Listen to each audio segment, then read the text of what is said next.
Good morning, everyone, or good afternoon for everybody out on the east side of the country. We're here this morning with our special guests. We got the man, the myth, the legend, Rev Resale, and then the legend next to him, because every legend needs another legend with them. We got Nikki T. Thank you so much for joining us. We're going to welcome everybody into the chat. So say hi to us in the chat. We'll do a little rundown here in a second. Real quick looking in, we got a couple early names that dropped in. I got my chat all messed up. We got Anthony over at Pittsburgh. Thank you for hanging out with us, Anthony. Hey, who's this? Hey, what's up? Hey, that's a good-looking dude right there. We got Rev. We got him down there and down there and down there.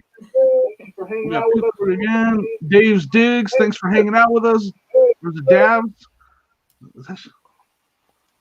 We got Aaron, the best offer queen. Thank you for hanging out with us, Aaron. Frank Jr. Frank's 6'7" wrestling type body size son. I don't know what I'm doing here, guys. It's Dave's. Okay. Sorry about that. We got Brandon over at Flip and Listed. Been checking out some of his videos. He's been putting out videos pretty often recently. He's got some good information. He sells a lot of toys, stuff like that. Everyone, thank you so much for joining. We'll try to keep up with the chat. I'll try to keep up with the chat. I just want to welcome our special guests, David, the Rev Resale, and Nikki T. Thank you so much for hanging out with us. Frank, you got anything before we get started? Nope, just welcome everybody. And hey, Jimmy, pan back a little. Let's unveil. Pan back. Oh, yeah. Merch showed up this weekend. Oh, yes. So unlike Mama, I'm not shaking my money makers. I have none. I actually have my shirt somewhere, but I don't have it on. I wish I had got the word. Sorry, I didn't. Well, we just got ours, so we're like kids on Christmas. We're like, yeah, right? I'm like, new shirt. My wife's like, thank God he's not wearing another barbecue shirt or something. You know, I have like 6 shirts that I wear. And usually my Saturday shirt turns into my Sunday shirt as well. That's why it's 6 and not 7. So right? I need to sit back. So sorry, I can't navigate the chat because I'm sitting back now. Yes, every day. We got Nate is in the house. Nate representing the shirts. What's up, Nate? I saw Lynn is in the house. Lynn, thank you so much for joining us. Got some new faces. Thank you, everyone, for dropping in. Jason Keegley, thank you so much for hanging out with us. We're going to get into some questions. Frank, did you want to start off with some questions for our special guests? So I'm sure some of these questions have probably been answered 100 times, but may have missed them. So how long and what got you guys into reselling first and foremost? Yeah, Nicole probably has a different story. It was probably 4 or 5 years ago. I started rebuilding, if you see right over my left ear, rebuilding old Ford carburetors, about 60 and 70 model carburetors, and we're selling them online, selling them all on eBay. I didn't want to do it for other people. I just wanted to I would purchase them, rebuild them, and when I'd get them rebuilt, I'd sell them on eBay. And I was selling 2 or 3, sometimes 4 or 5 carburetors. And when that went, I was making good money at it. But then I started looking at resellers online. I think Resale Rabbit was first, then Lonnie. And then, of course, you connect with everybody from there. And I saw they were selling stuff. You didn't have to get dirty. It didn't take 8-10 hours to rebuild. And I thought, man, that's a whole lot easier. If them cats can do it, I can do it. And that sort of started. I still have probably 200 carburetors, 200 or so carburetors in the garage. Out of a purchase of 500. Yeah, when we moved back, there was a place that was shutting down when we moved back from Alaska to where we are in Georgia, and I bought 500 carburetors for about $500. Yeah. So $1 a carburetor. Yeah. And so I was making a killing, but it just took so much time to do one. I mean, some of them I'd sell for $1,000, but it's a whole lot more fun doing what we're doing now, and it's easier to share it on YouTube. Yeah. What he doesn't share is that when our kids were younger, I was actually started the eBay stuff up first, selling kids' toys. He thought I was crazy. He told me it wasn't worth the hassle or the time. But now looky here. Yeah. I know for a fact kids' toys they sell amazing, man. I love selling toys. Do you have any plans for those carburetors? Are they just collecting rust or collecting rust? Yeah, rust and dust. Yeah, they're on one shelf in my very impeccably organized eBay garage. One tall shelf, and so they're sitting there just ready to be rebuilt. Nothing's going bad with them, so I can rebuild them whenever I feel like getting back into that. You lit a fire, Uncle B, because he was out there the other day building boxes to store stuff in. It was just a cough. I didn't even mean to do it. Hello. Real quick, I want to say hi to a couple of people. Shane M., thank you so much for joining us. I saw you dropped in. Pokey World, Tommy, thank you so much for hanging out with us. Crystal over at Rosie's Closet, thank you so much. West Max Gary, the man from San Diego, thank you for coming in and hanging out with us. If I missed anybody, I'm sorry, but thank you so much, everyone, for hanging out with us. Yeah, I think Pokey World, I want to thank him, Jimmy and Frank, y'all had him on. And it caused me to look through some of my Pokemon cards. And I think I found one. I have it in a case behind me. I think it's selling, I think I've got it listed for $44.99. Nice. And it was an error card.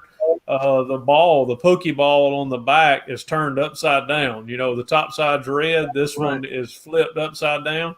So it was an error card. So I thought that was pretty cool. I would not have known it if I didn't start looking through them like y'all were doing. Yeah, that's awesome. I think I had a guy make me an offer. I had a Pokemon card listed, and he said it had an error. That's how I found out about the errors in the holograph. It had an extra swirl in there. Cool. I ended up giving him a really good deal on it. But he messaged me. He's like, you got an error card in your listed right there. So I gave it to him what I was asking for, but he was nice enough to let me know about that. So those error cards they can be worth a lot of money. Mm-hmm. So that's awesome. I'm glad we could provide that. So that's why I wanted to have him on. He reached out to me first. And he said, like, I know a lot about Pokemon cards. If you want to get together and do this show, and I was like, let's do it, because I know there's kind of like an untapped market out there. Yeah. A lot of resellers need to learn that stuff. Real quick, what's up, Matt? Thank you so much for hanging out. Jennifer Hayes, the amazing moderator. Thank you so much. Indeed. She is on top of it. Let me tell you what. Yes, she is. So, do you have any plans? Larry just dropped in as well. Who's that? Larry the Stash. Oh yes.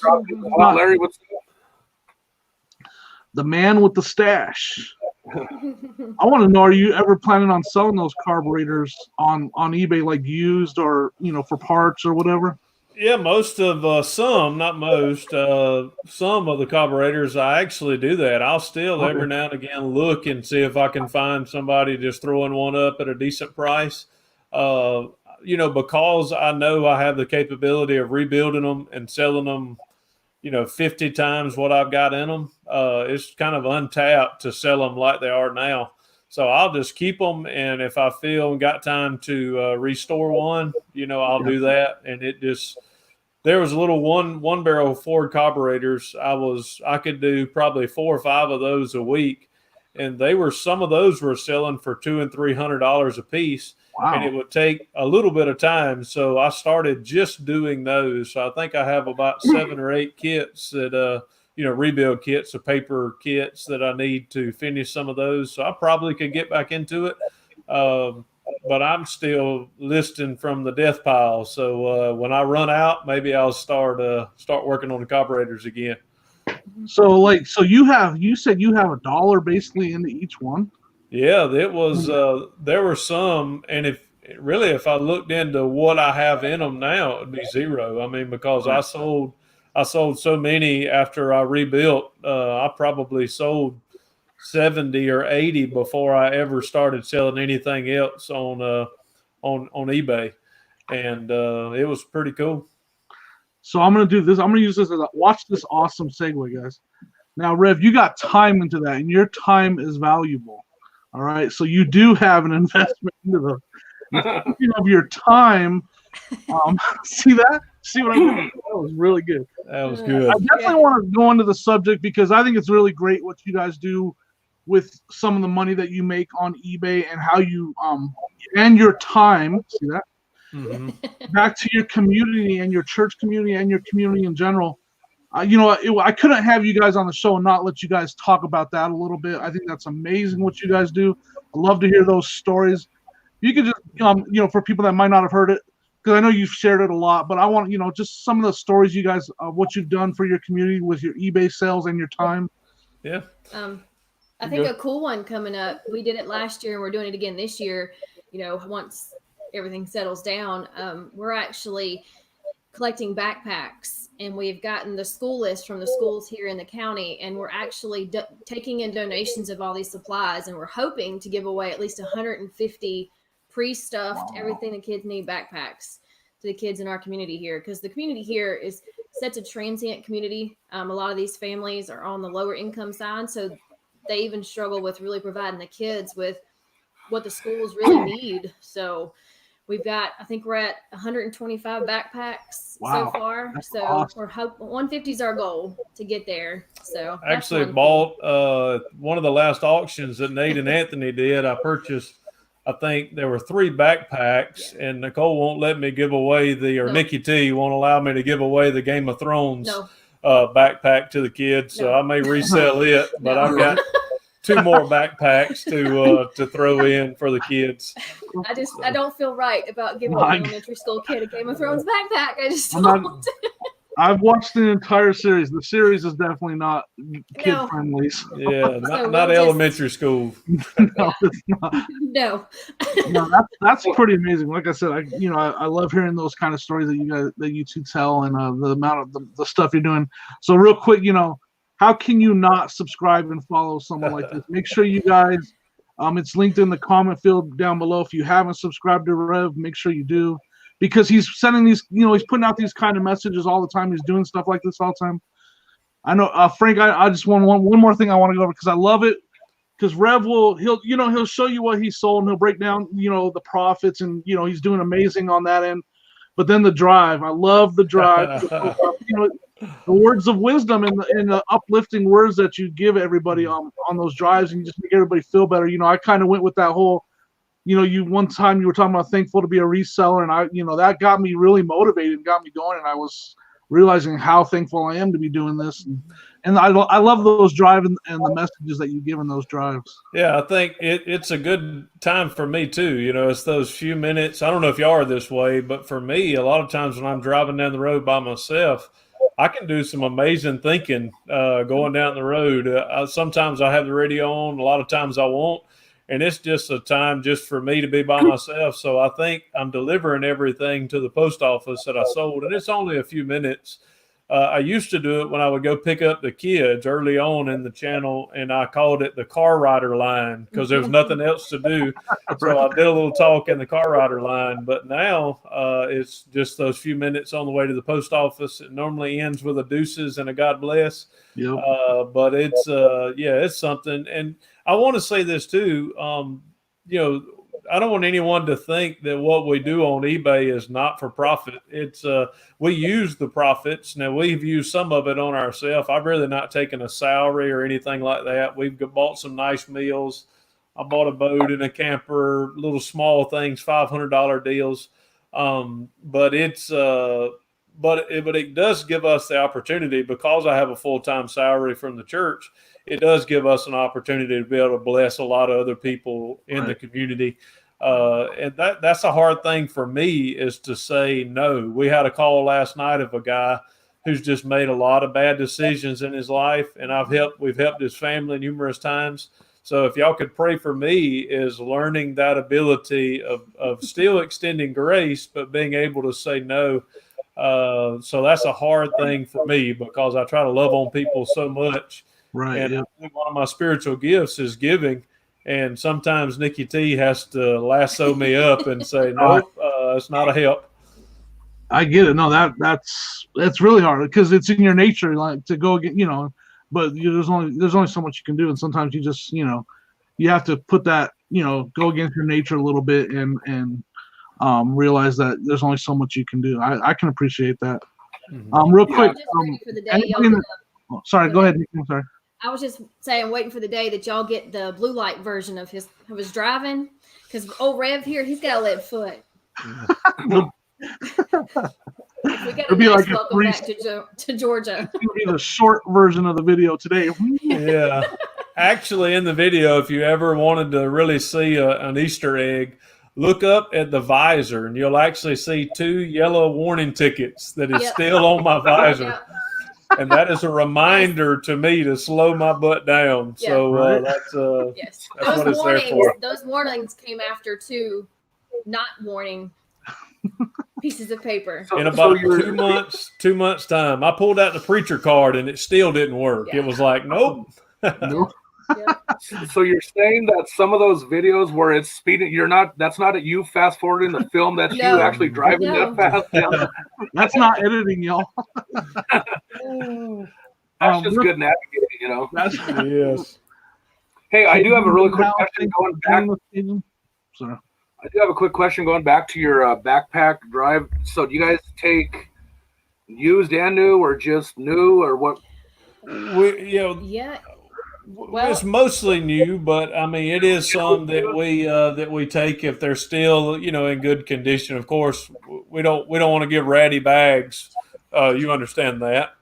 Yeah, and but, then second nicer, question, newer stuff. Yeah. So you said you guys have a goal of 150. Is this something you guys do every year? So if you go over, we actually started it last year. Last year was our first year, and we did it a little bit differently. We actually had all the supplies. We have a city park right down the road from the church, and we put everything out on tables out at the city park. We actually had some backpacks that were donated last year, and we gave those away in drawings. So we've kind of tweaked it some, and we probably handed out a little over 100 bags worth of stuff. And there was more we could have done. So we kind of tweaked it this year we're aiming for 150. And if we have extras, we'll either save it for next year, or we'll reach out to further out, like in the county, outside of Porterdale, because there's kids all over this county that need help. So, and our church is able. What we're doing is that every month now, we haven't been in church for 5 Sundays, but we have been collecting every month. We'll do like pencils, or next month will be erasers, hand sanitizers, and different things that we know the kids will need for school. So backpacks we're doing all year, and then every month we're doing a little donation from the church and gifts that come in, and we're able to buy a specific item per month to go on and have all the bags packed. So that's the goal. Yep. And I assume you're the broad spectrum from like a backpack for a kindergartner through high school age. Yep. So Yeah. the reason why I ask is because I'm sure everybody out here that goes sourcing, especially during the summertime, I've probably stepped over and passed up probably hundreds of gently used backpacks that were probably 50 cents or $1. So my question is, I'll get your information afterwards, and I'll start boxing up and sending you guys some backpacks, because to me, I'm willing to spend a couple bucks, for some backpacks and send them to you guys, and also reach out to my local churches as well and see what we can do for that. That's a great idea. Yeah, it's just a way we're able to love on our community. That's what we're all about. Yep. So, and I'm sorry I missed your question earlier on, Lynn. I'm trying to keep up with the chat a lot. A couple people between Lynn and Crystal, they were asking, is there a way they can donate? How can they contact you guys to donate? Yeah, I probably need to put that on one of the videos. We really had never, thought about reaching out to the YouTube community, but your family too. You can send it to the love box. I haven't really pointed this out. My post office box is post office box 143. Anybody that had a pager will know that code. I don't know if y'all remember that, but the little 143 I love you code. So it's P.O. Box 143, Porterdale, Georgia 30070. So I know we wrote that. Let me see if I can type it in the chat. But that's just a way if somebody wanted to send some pencils or something like that, we'll put them to good use. Yep. Okay. That would be awesome. Yeah, that was the original text messaging right there. Me and my wife, when we met 24 years ago, we would text through through our pagers and send an I love you or I miss you or whatever, You had to be a little bit cryptic, but you can make it work, But yeah, that was the original text messaging. Oh, yeah. We're aging ourselves. That was my original. I'd wake up with a 143 from this one. Romantic, baby. Then the kiss of death was the God forbid you got the 911 after a phone number, because then your next thing is like, crap, I need to find a payphone. Yeah. And you're scrambling to find a payphone to return a phone call, you know. And then usually the 911 was usually, hey, get eggs when you grab bread. You know, I was like, that's not an emergency. You know. Yeah. It is amazing how much things have changed. I remember we had the Nextels, the little talk where it was like walkie-talkie cell phone type deal. Yeah. That wasn't good in seminary, you know. You hear that sound? I was just gonna say that infamous sound, man. Yeah. Yeah. I was sitting Everybody in would class look one up there day. like, was it me? Sitting in class one day at one of my professors was just teaching away at a college here, and next thing I hear Reb's voice, "Hey, you want to go fishing?" Oh my god! Let me turn this off. Sounds like a good idea to me. It sounds like a great. I used to be on call for my old job, and we used to have a Nextel so I could talk to the mechanics and stuff. Yeah. Well, my sister and her boyfriend ended up getting on the Nextel plan, so they wanted to be able to talk to me like that. And I told her and her boyfriend, I said, do not do that walkie-talkie side of it from 8 to 5 Monday through Friday. This is a work phone, not my personal. That following like Monday or Tuesday, I'm sitting at my desk, and my boss and the owner of the company are standing there talking to me, and all of a sudden I hear, brother, and I'm like, oh my goodness. Yep. Yep. I was like, oh, those mechanics incorrigible, trying to play it off, you know. I'm like, I was like, I'm gonna kill you.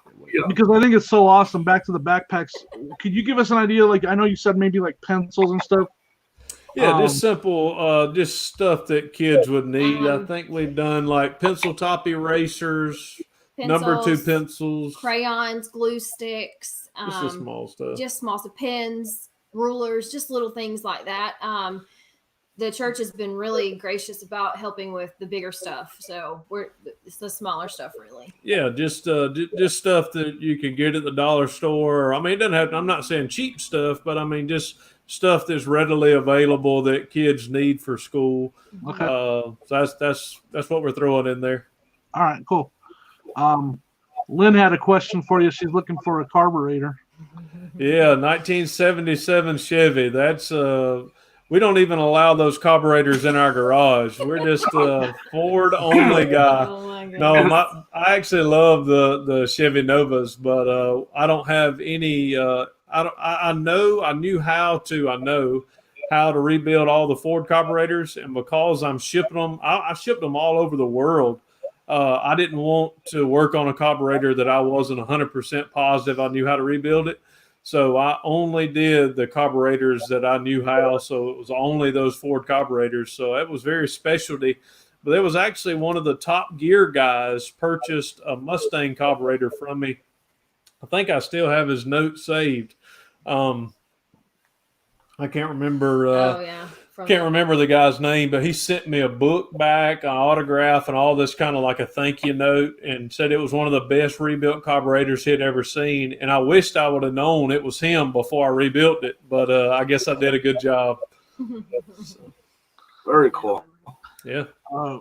Real quick, what was that? So, 300 face mask and 200 pair of gloves to New York. That's awesome. That's amazing. It's Todd, right? I think that's awesome. Yeah. Awesome there. Yeah. We got Justin over at Grimes Finds. Thanks for hanging out with us, Justin. I've been getting my fix. He does those premieres every night, man. That's some funny stuff. If you haven't checked him out, check out his videos. He's funny, man. Oh, certainly one of a kind. He's got a good message too, and he does the storage lockers. If you haven't checked him out, Rev, check him out. He's funny. Oh no, I know. Yeah, he's a believer. Yeah. We've chatted on Instagram some. He had somebody message me the other day, Robert, which is one of the guys that works with him, and I thought Grimes was calling me Robert. And I was like, man, he doesn't even know my name, but it was I didn't read it right. Someone, Best Offer Queen said only Fords when asking Rev about carburetors. That is exactly right. Or anything. That's fun. Yeah, we did a live a couple weeks ago, or that was your interview actually that Aaron did with you guys. everybody was kind of teasing you guys about the whole Ford Chevy thing. That was pretty Oh, funny. yeah. That's more so the Rev over here. I'm not so loyal to one. Yeah, she'll drive anything. I'm the Ford only guy. I'm a Subaru fan myself, but I'm a Toyota guy, to be honest with you. I like Toyota and Chevy, honestly, but I've had them all though. I'll take anything if it runs. I'll drive it though. It gets you to where you're going. Yeah, exactly.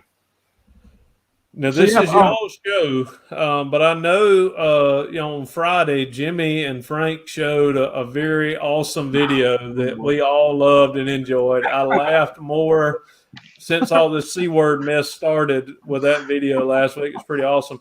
And I actually have one. I don't know if it'll work. That if I can share the screen, I don't know if it does that. Yeah, so just tell me when you want to do that, and I'll try to see if I can get it up. If you want to go right now, go ahead. Right, I think we should do it. Let me get this started. Here we go. this is yeah. Hold on. This is not one of Rev's finest moments. Now, what do I need? I need to do share screen? Share screen. Yeah, share screen. Share screen. And then it'll pop up another screen. And it'll tell you which tab you want to share if you have multiple tabs open. All right. Allow. Uh-oh, it's saying select window or screen. You're down a arrow. Okay, hold on 1 second. I'm having to walk him through it, y'all. Oh yeah, sweet. Nope, wrong We one. can tell. As Aaron said, we can All right, you see it? Nope. Okay. Oh, there it is. Okay, here we go. This is one of Rev's finest moments right here. All right, now I'm gonna sweetly ask my wife to let me do commentary. All right. All right, this is a golf course. If you can see how beautiful the golf course is, it's really not. I hit a bad shot. This is hole number 18. We started on the back nine, so I started at number 9. I hit a bad shot over into this area. It was actually turned out really well because I'd already taken my club and hit the shot forward, and it was a long walk back to walk over the creek. So my idea is that I was going to jump this creek. And the guys that were with me, you'll hear them, I pray. I think you'll be able to hear them. I'm run up first and kind of judge if I can make it. And then, I'll let you hear it if you can hear it, and then I'll give commentary and pause it as we go. So here's the first preliminary run. Oh, my gosh. Look at that running skills. All right. You should have stuck with that second thought. Yeah. Max just told me, that's the buddy that's with me. He said, you can do it. And next, he's going to throw out this awesome scripture reference. I just want to say, too, that in this video, cell phone is in the pocket, wallet is in the pocket. Let me just give that precursor. You have to commit. If you don't commit, you're not going to make the jump. All right, so here's the awesome scripture.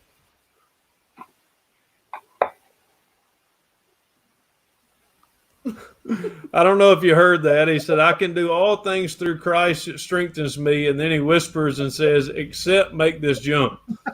Now here comes the beautiful jump. He's going in. Yeah. Look at that. Yeah. You got some speed, Rev. Oh no. All right, I want to pause it right here because I'm moving as fast as I can. And at this point, you probably see I'm reaching my feet forward to try to get to dry land. But the issue is my belly and my buttocks is still leaning back. So I'm going to back it up, and we're going to go all the way through it, and I'll show you the jump. So if you're ready, let's do it all the way. No more stopping. Oh, my gosh. This is great. Oh, all right. That was when you were using your better judgment. The problem I see is you should have never did the test run because you took some of your energy away. All right, watch right here. Here we go.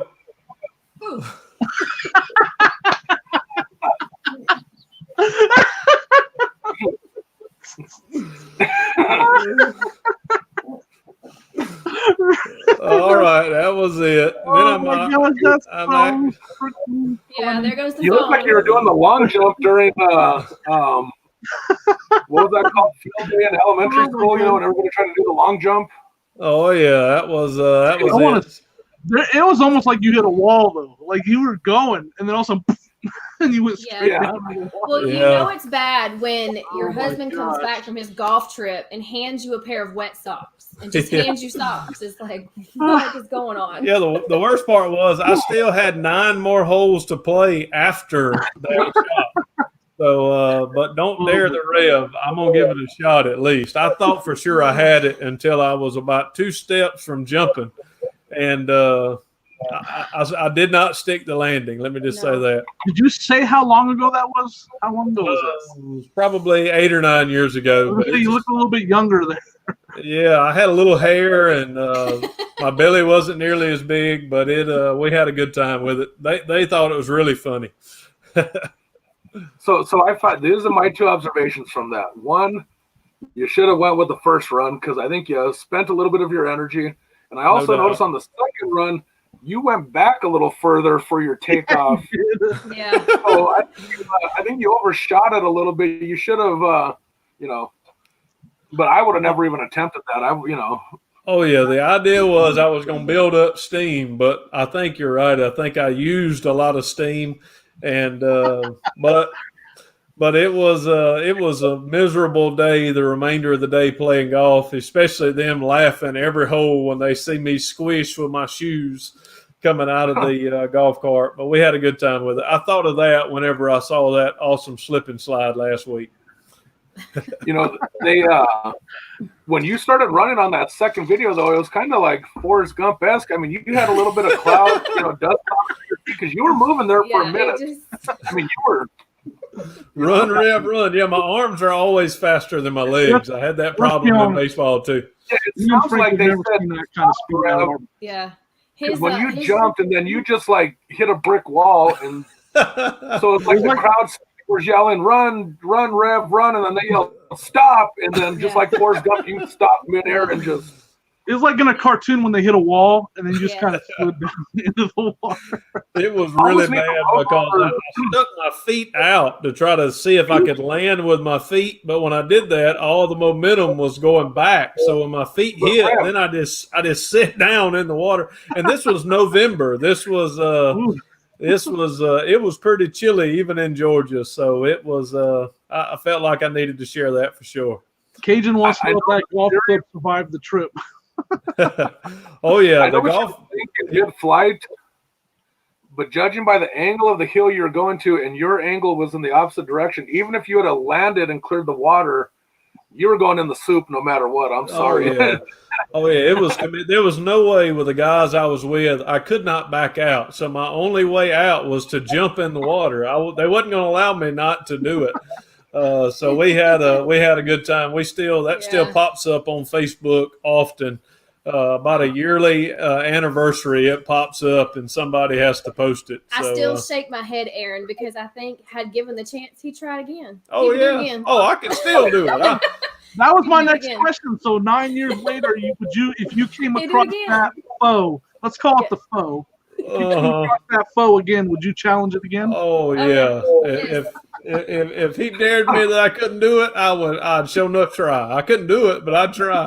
Slip and slide right now. I'll do it again.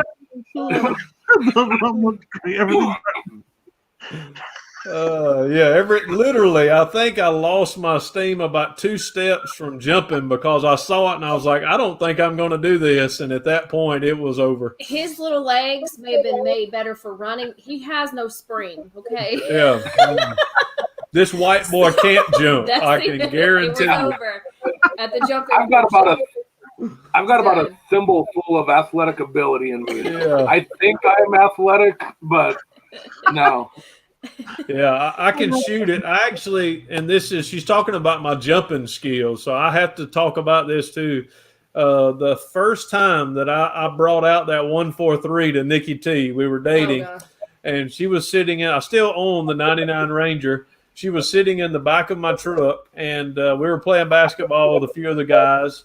And she was still in school. I had already graduated high school, and I went to dunk the basketball. And I'd already talked with the guys and said, "Look, guys, I want y'all to just clear the lane, and I'm gonna come in and make this dunk. Well, all the guys cleared the lane except one, and he went up, and it was like me and the ball, and I went flat on my back on the concrete after he took the ball, and I got up and run and went over to Nikki T and said, "Hey, baby, I'm okay. I love you," and ran off. And then I realized what I'd said, and I thought, "Oh my gosh!" So that was her first memory of the 143. So no video of that though. I like Billy Picker's idea here, but to add to some of the comedy of it, let's get some goggles, swimsuit, maybe some flippers on you when you try it again. We're leaving wallet and cell phone in the house. Yes. Hey, so were you a reseller then when you tried that? Oh heavens, no. This is a long time ago. You can't afford to lose your cell phone when you're a reseller. Yes, that might have been a Nextel phone I had in my pocket. I don't know. I don't remember. But, Well, I guess back then you might not have had none of us had a smartphone, right? yeah. No. Oh, it wasn't smart anyway. It wasn't. Nothing about that was smart. Right? No way. It was just pure. Yeah, I gotcha. How tall? I'm 6'1". At that time, I'm much lankier than I was now. I'm about 6'1", about 215, 220 probably now. COVID weight. Right. On the COVID, that's okay. COVID weight. Yeah, I'm not even gonna share my COVID weight. Oh yeah. He blames it on the COVID, but I'm gonna let Rev keep his story on that one. Yeah, she's a good cook. There you go. I know that. I've seen that. I talk about those breakfast sandwiches. Yeah, that sandwich Video, was good. Hey, quick question. I know we were gonna bring it. We talked about it briefly before the show, but how are you guys doing? I heard your neck of the woods got some pretty severe weather overnight. You guys are good. Obviously, you're talking to us, but how's everything going? A little further south of us, I think it got a lot worse. I think most of the big bands went south. I mean, the whole line came across our state. We've got a lot of longleaf old pine trees around our home, so. When we were laying in bed last night, Nicole was really concerned. Nikki T, she was talking all about, I really wonder if the kids they have bunk beds or loft beds. And I was like, no, we're fine. And when I went to sleep, I went out. So I didn't hear it at all. Yeah. But there was a home, I guess about an hour south of us, that it actually lifted it up off the frame and put it in the road. Yeah. It didn't knock the house down. It just literally picked the house up and moved it over and set it in the road. The same county my father lives in, up in Upson, and it actually did. And it's not even a mobile home. It's a true house picked up and just put into the middle of the road. Yeah. So Wow. I know further south took a pretty hard hit from what I've seen some friends post. So. And I know, hey Jimmy, I know your brother Joseph lives that same region essentially. I haven't heard anything. How's he doing? Is everything okay with them? I haven't heard from him today. I'm actually messaging him right now. Okay. I talked to him last night. We stayed up late and talked. I haven't heard from him this morning. He might not be awake yet because he was up all night. Yeah. Mm-hmm. Well, Yeah, he did tell me that he stood up all night. I saw one friend or one person I know on Facebook from Upson County that owns a Verizon store, and it's not Verizon completely out except for texting. Wow. They can't make phone calls. They can supposedly send messages, but they can't. For some reason, the phone won't work. Yeah, I know tornadoes are no joke. Back when I was really young, we actually, in the city we lived in, Thornton, Colorado, a tornado hit, and it actually jumped over our house. Yeah. And hit the houses prior to our house and across from our house, and it was pretty crazy. So, yeah, I know tornadoes are no joke whatsoever. Yeah. So glad you guys are all safe and okay. And yeah, hopefully we'll get an update. Shane put down asking about the resurrection rolls. I don't know if y'all have ever, something we do with the kids at church every year. Those are good. And that was our children's director that put the video on. But you actually take a roll and put a marshmallow inside of it, cinnamon and butter. And then when you bake it, it actually causes the marshmallow inside to dissolve.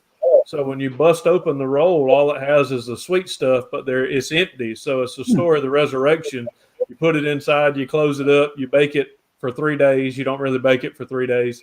But then when you open it up, it's empty. So it tells you the resurrection story.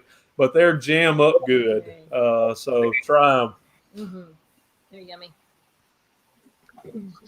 Those sound delicious to be honest Yeah. with you. You can't go Sugar wrong junkie. with crescent rolls and cinnamon sugar. It's just good.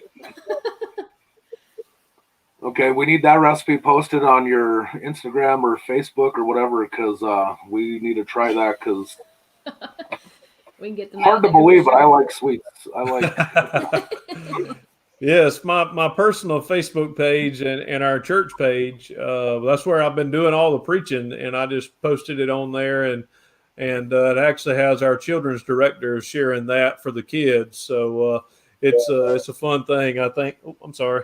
I think yeah, the kids always enjoy it, and it's always a fun thing to do this time of year. Erin is too right on that. She is right about I was that. just reading that comment. So this is no longer. We already talked about doing our buffet, our buffet hunter. Hey, briefly to Food touch too. back on something you mentioned earlier, Rev, you were saying about, rebuilding the carburetors and selling them. You can make good money doing it, but there's a lot of time involved and it kind of takes away. So I'm the same way. Like when I do my barbecue stuff, I could sell like ribs and brisket and make a fairly decent side hustle doing that, but the amount of work involved in doing it, and then it's something to my passion I love to do on the side. I don't want to do it as a living, because then it no longer becomes a passion, it becomes a job, and so that's why I don't do it as much as I used to. It takes all the fun away from it, Yeah, that was the thing with the rebuilding the carburetors. I had people in the community that were saying, "Hey, would you rebuild mine?" And it would sort of upset people, but I wouldn't, because being in full-time ministry, I can't really work off a schedule. I can't say, "Yeah, I'm sure I can have this to you by Friday," because somebody dies, somebody goes in the hospital, something happens. I can't guarantee that. So that's the cool thing about eBay. Outside of packing, and like today, I think I've got 50 items that I've got to go pack. But outside of that, that's the only everyday activity that I have to do with eBay. So I can usually get it done in an hour or two. So that's why the eBay reselling part really works good for me, because there may be times in busy weeks that I can't do hardly anything with eBay. And if I was doing carburetors, that would mean I wouldn't have anything to sell that week. Now, I don't have to, I can do it laying in bed with my cell phone if I've got the pictures. So We have to address this because I want to make sure I heard you right. 50? yeah, let's see. Let me pull it up and see. I think I've sold a few things. Let's see. 51 page. Dang, Rev. 51. And I'm full time, and I was like, I'm shipping 8. Yeah, I actually sold 2 not carburetors. I'm thinking of carburetors. I sold 2 metal detectors. The big one, the big deal, didn't sell, but I sold 2 small carburetors. I probably did metal detectors. Yeah, about I probably did $1,700 worth this weekend. I got a lot of football cards. I don't know if y'all have seen the ones that have come out. It's the Panini draft picks for football, and every box had an autograph card in it. So I probably sold 15 of those cards. So that was pretty cool. That was the good luck charm on that. Those cards go fast, man. You guys list them and they're gone. Yeah, that's the cool thing about anything eBay, and I don't know if y'all are this way. There's certain things that I don't mind getting top dollar for. But if I've got something like a card that people want right now, I don't want to put it at top price, because if it waits a month, there may be another card that they want. So I'm ready to unload it. So when I get it in, I'm not a collector, I'm a seller. So I get it and send it out the door. Real quick, high five, Aaron. High five on that. I got 8. High five. We're not. So that what's video. That what sold video is going to be about, what, about 4 hours long, Rev? Going through that whole list of. I've already got everything set out on my new table that I built. So hopefully it won't be. I try to keep it under 20 minutes, so I'm hoping it'll stay that way. So Nice. You get to 1,000 subs. The little 15-second commercial that goes before your videos. I could do my what solds in that commercial for you. As long as it doesn't cut into the drive time. The drive time will be the same every time. All right. Hey, real quick, if anybody has any questions for Rev or Nikki T, put them in the chat. I'm doing better at keeping up with it. Early on, sorry, I got a little behind on the chat, but I'm keeping up with it now. I'm caught up. So if you have any questions for Rev or Nikki T, go ahead and drop them in the comment. Frank, go ahead. I know you've been asking some good questions. Any other questions you want to ask them? I was going to actually change lanes here real quick and mention, I don't know if everybody's noticed or heard through the interweb, but eBay announced they finally have a new CEO of the company. They took from the Walmart company, they took one of the top executives that was involved with streamlining their online business as well as membership through Sam's Club. Jamie Ione, I believe is his name. I may have terribly butchered his last name, but so eBay now has a CEO again. We haven't had one for what, Jimmy, about 6 months now, 8 months, something like that. Yeah, it's been a while. Yeah, it was last year. So that's kind of hopefully cross our fingers, y'all, that he moves it in the right direction, and hopefully eBay can grow more than it's been. It's been kind of idle lately, but right. Yeah, I always reserve comments on things like that because we really won't, just like anything in the business world, it always is delayed. Like right now, eBay with the C word, the pandemic that's going on, like my sales have actually picked up. I mean, have picked up substantially. But I think the longer this goes, and even after it's over, eBay sales are probably going to me, I think they're probably going to decrease because most of us aren't working a paycheck to paycheck more than likely. So it's not going to hit us for maybe a month, 5, 6 weeks in. So that's when I think when the pocketbooks are going to start pulling back and not buying football cards and metal detectors. Will be a little more concerned about paying rent and electricity. So, well, with right now we have a fairly captive audience with everybody. Pretty much every state has a shelter in place rule right now. So everybody's sitting at home and they're tired of watching. Everybody's watched the Tiger Show on Netflix and all those other shows, and so they're trying to figure out other things to do with their time, and whether they're bouncing onto eBay again or YouTube or whatever. So yeah, I agree with you 100%. It's like take advantage of it now because people are gonna get the itch to go out and start doing stuff themselves again. And we're not gonna have that captive audience. Once the gates open, everybody's going to be outside. Everybody's going to be out. If they're going to hit the malls, they're going to hit the movies. When the gates do, when they finally do let us back out, or however you want to put that. People aren't going to be in their house shopping online. They're going to be out and about, at least for the summer. Yeah. If we get a summer. So Aaron wanted to ask. I think we've been promised something of that nature. Yes, Aaron. She listens to everything I say. I think she records it, writes it down. You can't get one by her, man. At all. No, I tell you, that's awesome. But we do. I do think. I just said one time. I think it'd be really cool to do a fishing what's sold video. So to be continued. It is coming. I promised that. I promised Nikki T and me live. So we're going to do that. And then I said something about potentially giving away a metal detector at 1,000, and Aaron put it on blast. I mean, it's everybody and their brother. But it's good too. I'm telling you right now. She is. It's awesome. I'm looking forward to the fishing video because that's just going to be proof of who the best fisher in the family is. Yep. When you have to bait it and take all the fish off, you don't have time to fish yourself. So stories. Do a lot of the church. Oh, I'm sorry. Go ahead. Oh, yeah. I was just looking at Shane M. Do a lot of the church families know about the reselling business? I know some people don't like people that resell and wonder if you received any pushback. Shane, that's a great question. Yeah.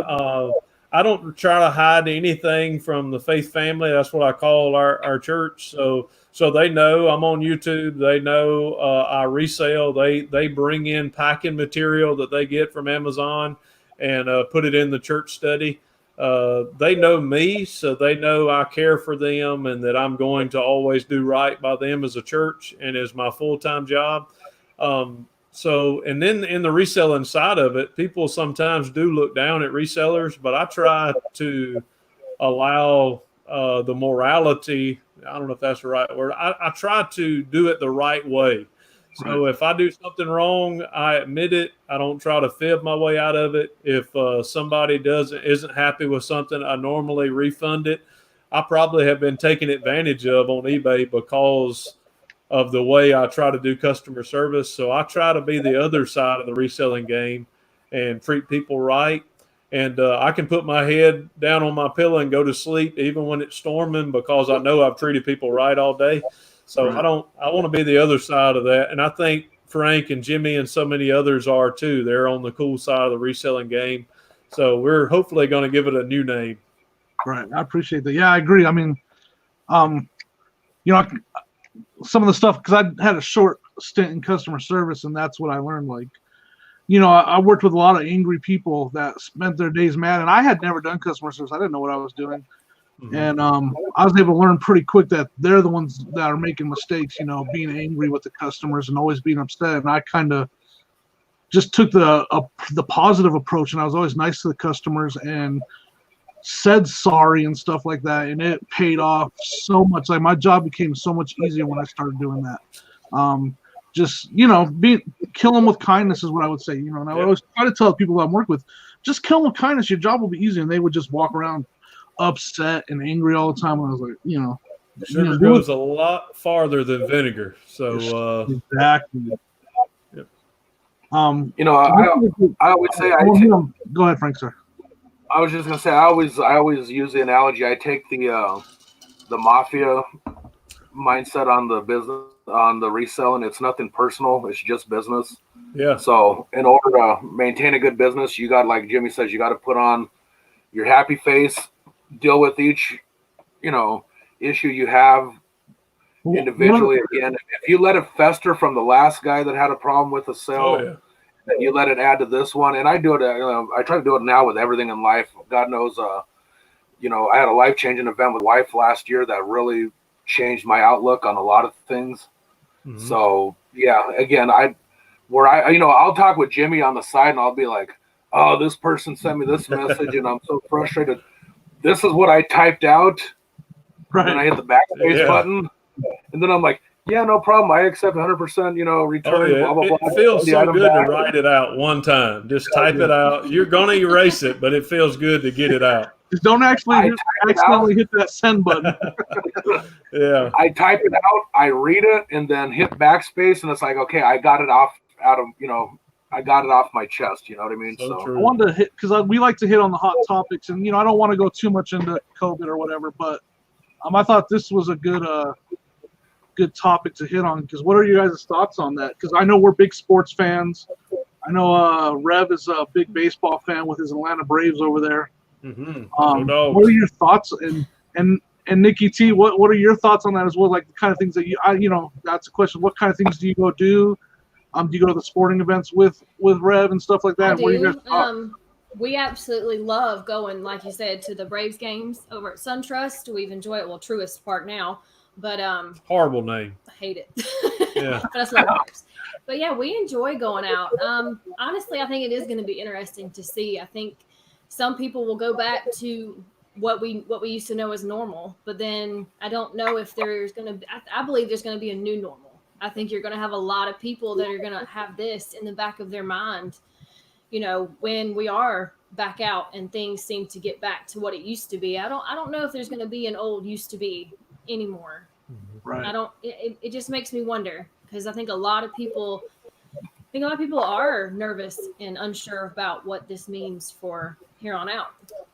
I think sports is, to me, it's a good distraction from everyday struggles of life. So that sports is more than just, it is entertainment, but it's just always great to just take a few minutes every day and see what the scores were, see who, pitched good or hit a few home runs.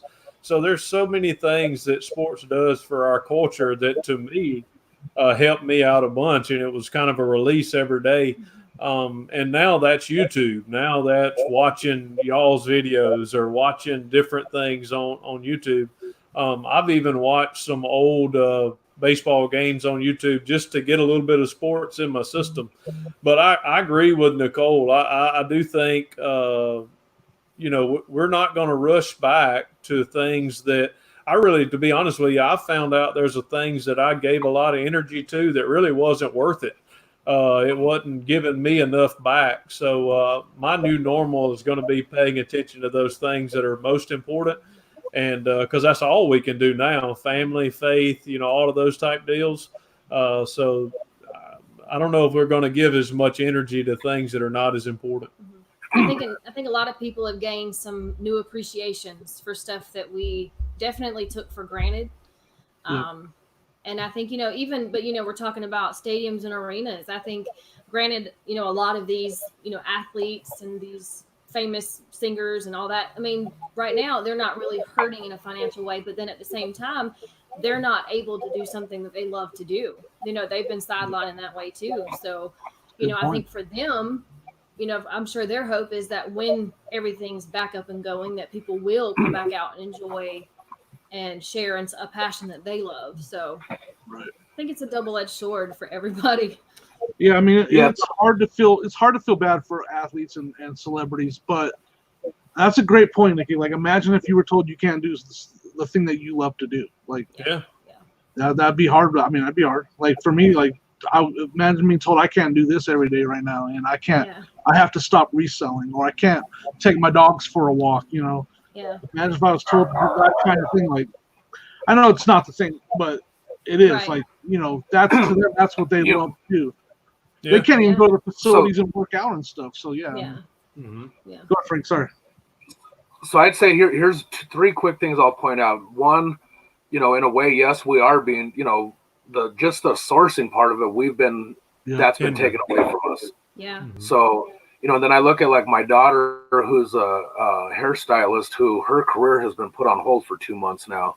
Yeah. So we can all relate to the athletes that can't do what they love and have a passion for. But so then I piggyback that with, so I did watch recently yesterday morning an interview with Mark Cuban, the owner of the Dallas Mavericks, and he said right now with the NBA, their plan one is to finish the season.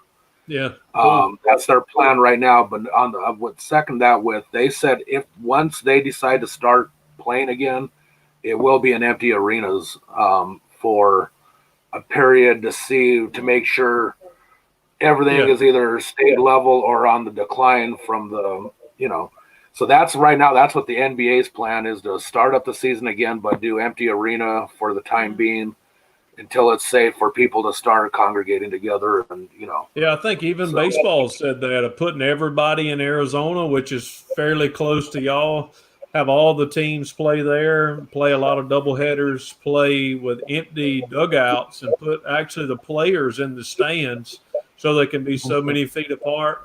I mean, it just seems so strange. How strange will that be to watch, Zion Williamson dunk the ball and nobody in the stands? That will just be – it'll be different. But I will take that over no sports. I agree. But I know Frank watches wrestling, and I watch some wrestling. And if you've watched any of the wrestling that's been on without it is so weird without cheering. Like, it's it's strange. You watch that's going to be hard. But I'm real quick. I'm with you. Like, let's get it going though, because I want to watch sports. Yeah, but it's going to be weird. Go ahead, Frank. Sorry. You took the words out of my mouth. I was going to say, whether people like to give credit or not, but Vince McMahon and the World Wrestling Entertainment are kind of being like the front runners and adapting people to what could be our norm for potentially another 3 to 6 months, let's say. So getting used to not having that audience participation involved in it, and the crowds and the cheering and the booing, but they're kind of early adapters to this new norm that could last another month or 2 or 6 months, who knows. So but it is weird to not have that audience participation. Well, I just wonder, like, because like when you're watching wrestling, you can hear the wrestlers, and you used to not be able to hear them. Like, you knew they were talking, but you couldn't really.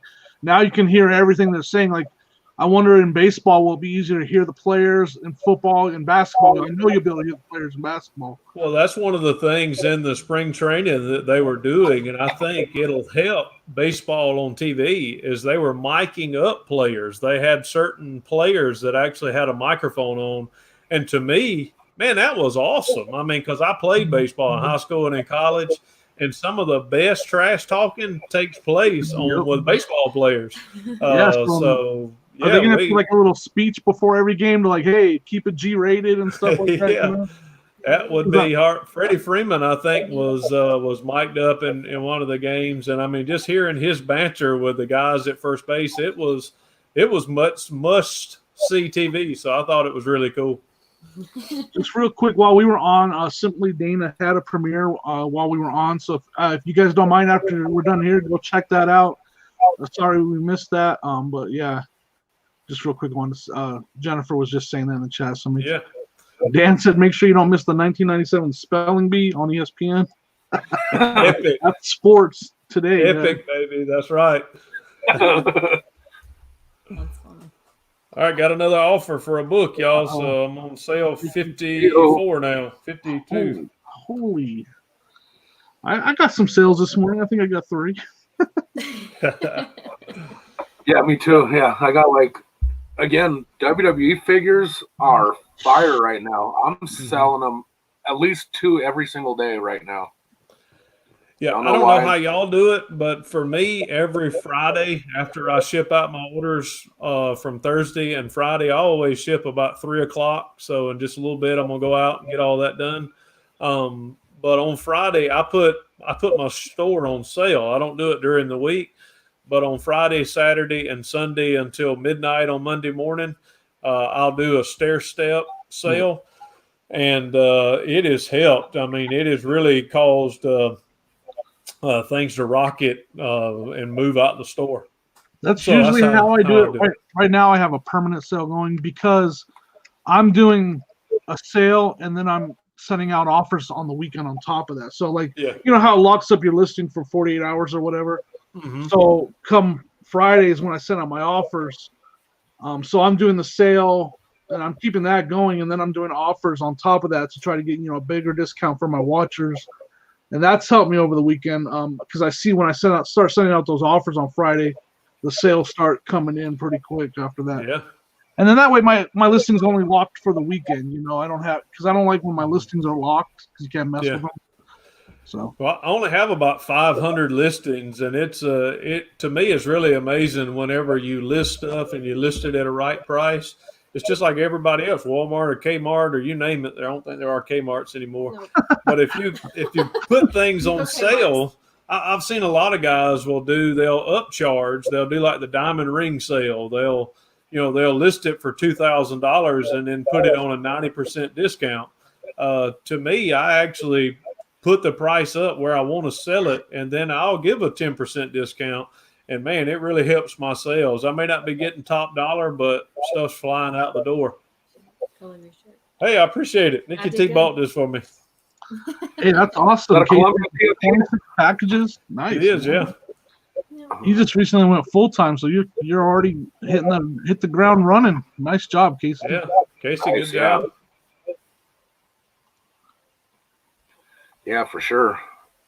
So did you catch that fish that's on that wall in the background there, or was that that's yeah, I caught 2 of them. The first one I caught had some acid in the battery compartment, so I had to go and catch another one. So yeah, I like that one. He's I think he's the reseller's dream. If you find him new, he's like a $50. Right. Big mouth Billy Bass, whatever those things were called. That's it. Yep.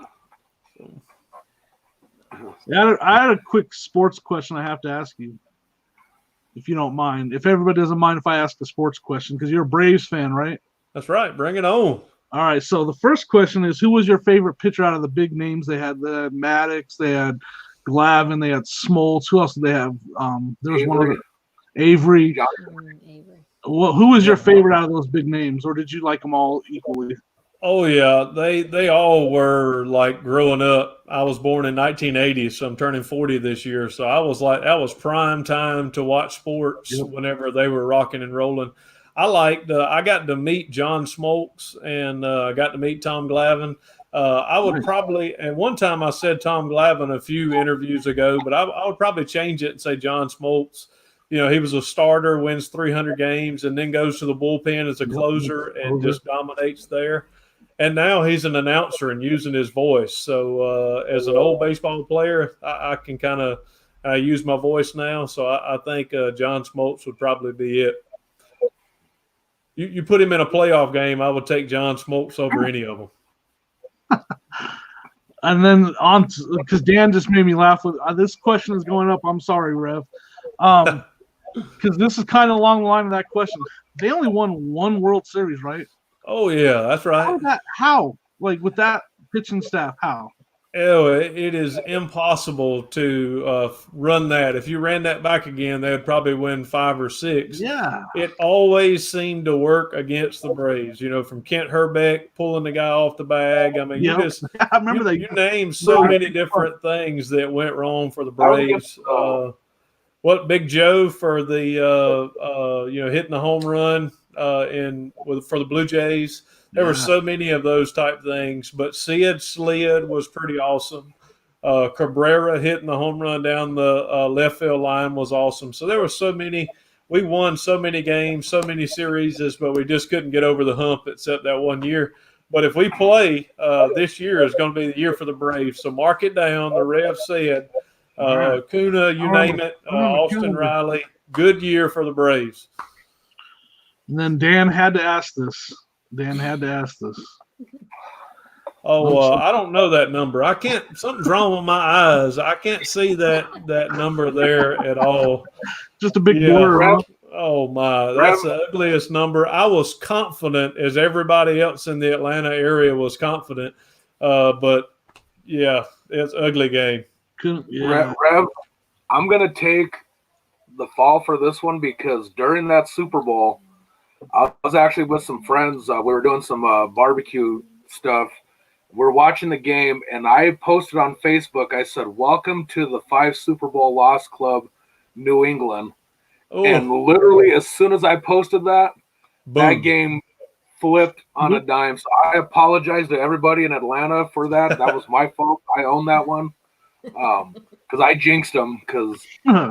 I was so excited that New England was going to join Denver as the only team to lose 5 Super Bowls that I prematurely chalked up the game as a loss. And well, didn't Denver kind of take us out in one of them? What was that quarterback's name? I can't remember. The Way. We call him The Way. Yeah, okay, yeah. Number 6 or 5 or so. I can't remember who he was. That was a good series as well. I know Frank. The only thing I remember about that Super Bowl was you remember the night before when Eugene Robinson got busted with a prostitute?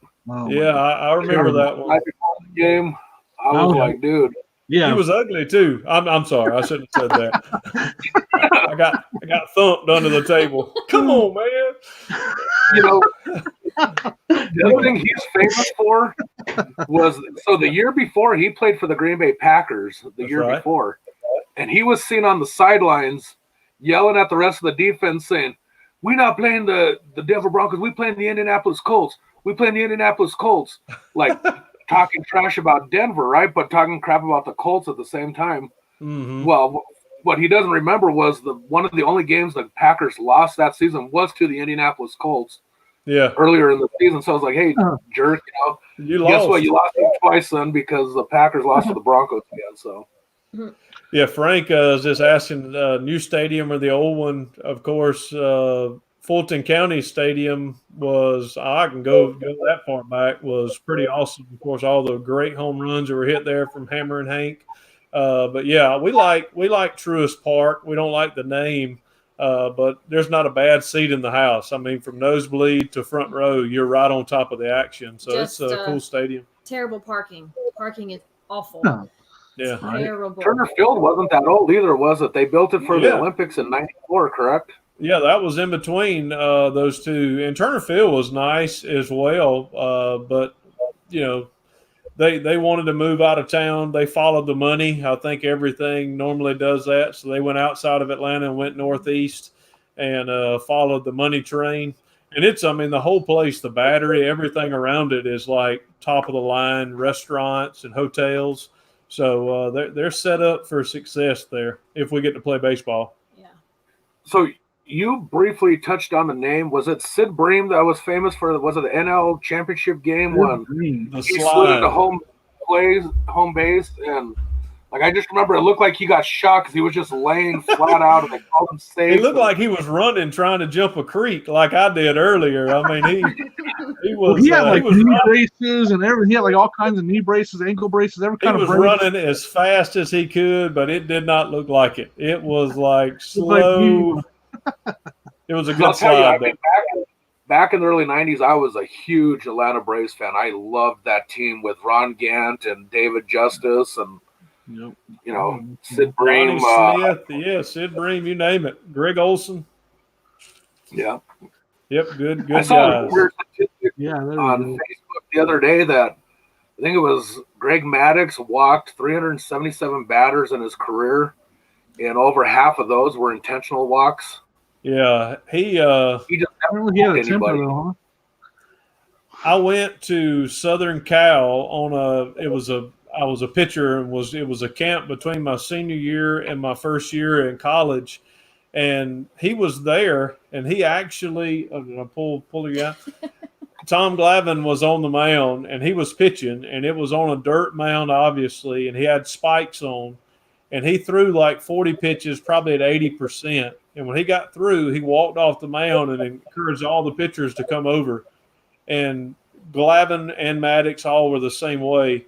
His follow through, his spike marks were going in the exact spot every time. So his mechanics were impeccable, kind of like my organization skills. But because of that, they were able to pinpoint that ball.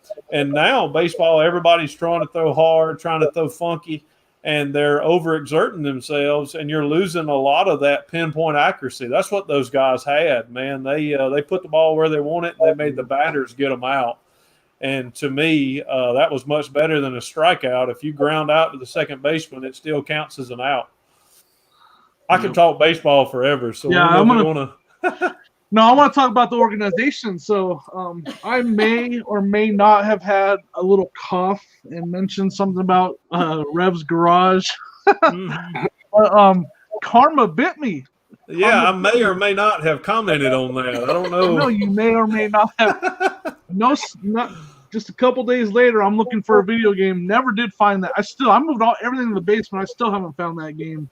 Yep. And so he commented and he said, organization, baby. I was like, yeah, well, your garage is, yeah. And I was just like, I don't have anything to say. Like, he's got it. You know, I was like, your garage is not organized. I didn't have a comeback. I was like, for the first time, I was like, I got shut up. I was like, yeah. I know where stuff's at, but I've never lost a Nintendo 64 game, but I made a day, so I'm going to keep my mouth shut. Right. I always tell everybody, don't let this background fool you because it looks like everything has its place and it's organized.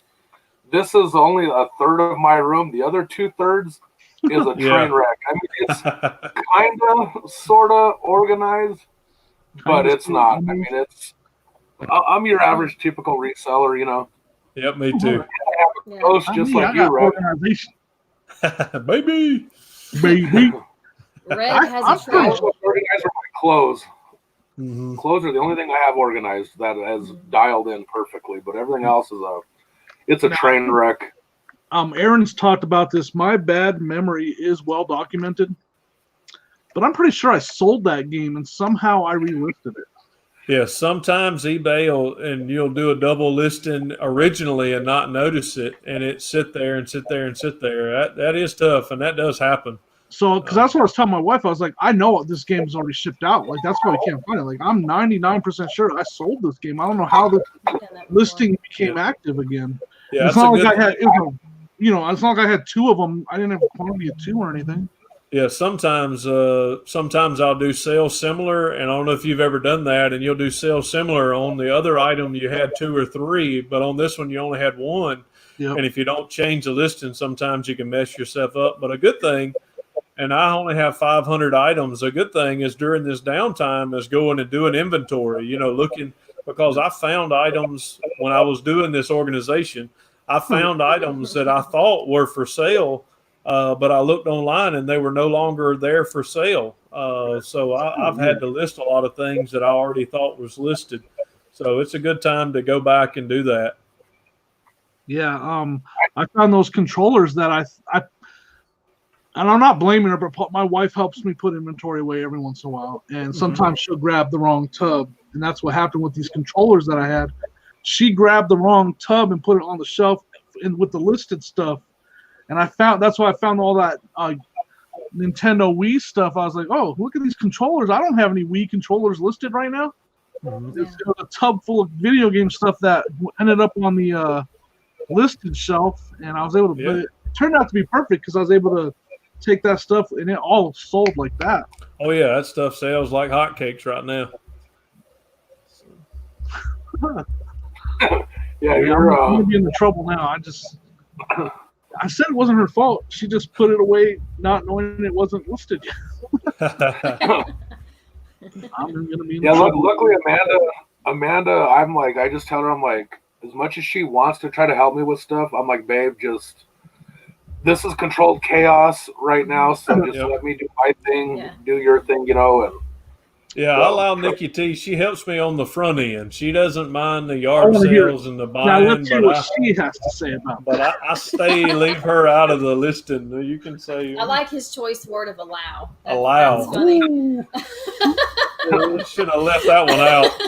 No, I love going and the sourcing, the picking. That's my favorite part. Looking for the stuff. Spending the money. Say it right. Yeah, kind of like the Rev. I learned from the best over here, spending the money. Now the listing and all that, he can have it. Yeah. He can have it. I think that's pretty much every.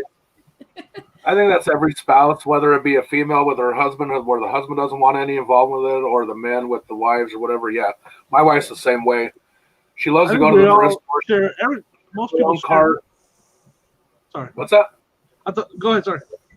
I was just saying, Amanda likes to have her own cart full of stuff she's buying for herself, and I'm over there looking in the clothes or whatever, hard goods or whatever. So. Yeah. Most people like to spend money, right? Like most of us like to shop. That's kind of. And early on, my wife did a lot of shopping for herself, but now she's found a couple really good items that we sold, and she got that hooked her in. So now she's shopping for reselling now too. She doesn't shop. She still finds stuff for herself, but for the most part, she's looking for that treasure and that big hitter. Yeah, that's what I do. I really do enjoy helping him find stuff to resell. I found a couple of things that I've kept. We actually went to a yard sale here in town once, and it was a nicer neighborhood, but she had all her stuff out. She had some like workout programs. I know a lot of people are probably familiar with like Insanity and pretty expensive programs. She only wanted $5 and she had the entire kit. And then she actually had a pair of Oakleys, real Oakleys on the table. And she had 15. I said, would you take 8? She said, yours. I said, I'm going to take those too. And we he tried to sell them because we got back and checked the price and they were going for about $300.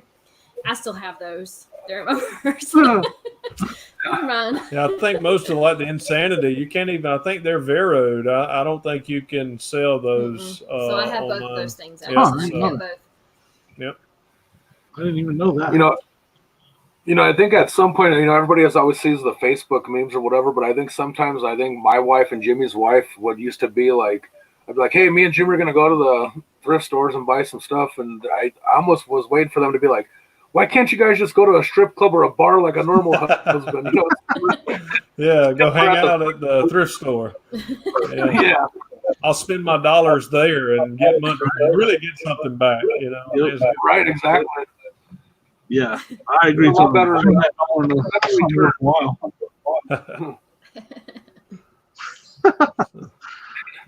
But yeah, I know you got a lot of shipping and stuff to get going. You got more time, or do you want? I can cut it. We've been on a little bit over an hour now. Yeah, it's up to you. I'm good. I normally probably 10 minutes. I've got I'd have to get out. All right, so real quick, 10 minutes, guys. Anybody have a question they wanted to ask? I know I missed some. I'm sorry if I missed your question. I've been trying to keep up with the chat, but if anybody has a question they want to ask or a topic they want us to talk about for the last 10 minutes, we'll look for that in the chat. If not, I know it's kind of been just like us, just hanging out and talking. So hopefully it has been enjoyable for the chat. I know we have really enjoyed. I enjoy both of your channels, and y'all have been part of the family, even though we haven't been able to dialogue like we have today. But all of these, Nate and Anthony in the morning, and then y'all, there's so many of these that really makes the day go while we're working and doing the different things. So appreciate y'all. Aaron asked me. I'm not ignoring you, Frankie. I just don't see them all. If you want to come over here and help me manage the chat, you're more than welcome to, though, buddy. Aaron asked me. I'm not purposely missing anybody's questions. I think this is the one about. I haven't seen that video. Hadn't seen that one. No, I hadn't either. Yeah, I'm not the best at this managing the chat, so I apologize, Frankie. What do I think about Rev's organization skills? I'm all for a he shed. Yeah. She wants her garage back, but it is not just the garage, my guest room. Now she's closet. gone to meddling. Guest room. Use the camera. You guys ever watch Hoarders?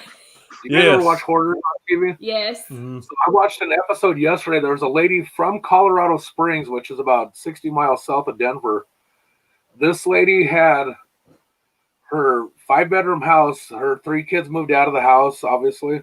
So the 3 kids' bedrooms were overrun with stuff. Her basement. Her son lives across the street. His basement was full of stuff. 2 storage units. Plus she rented a commercial property that is full of stuff. Now what was driving me crazy about it was everything she had was reselling stuff. Oh, it wasn't like shows where they got like junk. Like she had stacks of like roasting pots that were still brand new in the box and everything. And so she confesses to her husband because her husband knew nothing about this, the 2 storage units and the commercial property she had.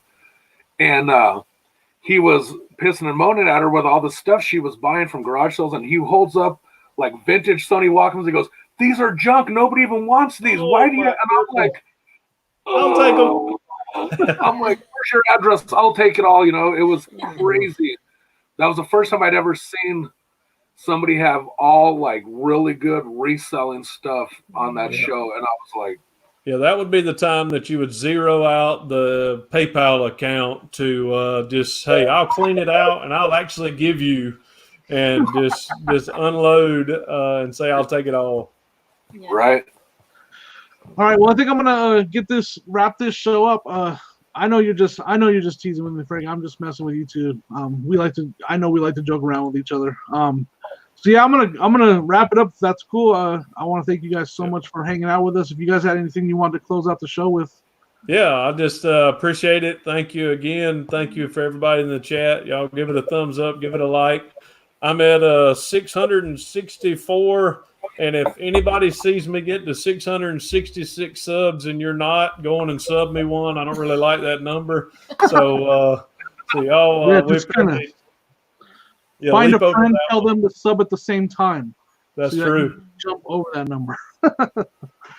Yeah, make sure you guys check out Rev's channel if you haven't. Subscribe to his channel. Like I said, great content, great message in every video. He's selling some really good stuff. You can find out. I've learned about the sports cars. I'm gonna go buy a box here whenever I get. I was at Walmart the other day and I was looking. I couldn't find them. Yeah. I'm gonna keep an eye out for sure. Frank, you got anything you want to close out with? Just remind everybody, tomorrow's show will be on my channel. We have Larry, LL Larry, Ladies Love the Stash. He will be on tomorrow. So tune into my channel for that. Great show today, guys. Nikki, Dave, thank you guys so much. We appreciate you. Yeah, thank you. Great show. It seems like a roll. I feel like these shows are always so fast and so quick, and I have so many questions. But I appreciate you guys coming on, and I think it was fun. I had a fun time. I always have a fun time hanging out with other resellers and giving each other a little bit of having fun with each other and joking around a little bit, but then hitting those topics and the questions. So yeah, man. Thank you so much for joining us, everyone. Thank you in the chat for hanging out with us. We will see you tomorrow on Frank's channel. So come and hang out with us. Yep. Thank y'all. See y'all. Deuces, right?